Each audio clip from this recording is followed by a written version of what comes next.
నీ ప్రాబ్లం ఏంట్రా ఇప్పుడు చెప్పరా? ఏం లేదన్నా, ఇప్పుడు ఈ సెల్ ఉంది కదా, దీంట్లో క్యాలిక్యులేటర్ ఓపెన్ చేసామా? ఓపెన్ చేసావు. దీంట్లో 100 ప్లస్ 130 ఎంత అవుద్దన్నా? 230. 230 అయింది కదన్నా. దీన్ని 5 సార్లు చేద్దామన్నా. 5 సార్లు 5 సార్లు చేసినా ఎంత వచ్చిందన్నా? 750. 750 వచ్చింది కదన్నా. 100 ప్లస్ 130 ఇంటూ 5 సార్లు ఇది చేస్తే 750 వచ్చింది కదన్నా. ఇప్పుడు దీన్నే చూడన్నా,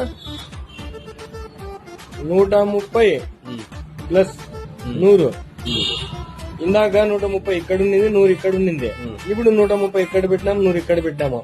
దీన్నే 5 సార్లు డివైడ్ చేద్దామన్నా. ఇదేందన్నా, అప్పుడు 750 వచ్చింది, ఇప్పుడు 630 వచ్చింది అంటన్నా. ఇదేనా నీ డౌట్? అవునన్నా.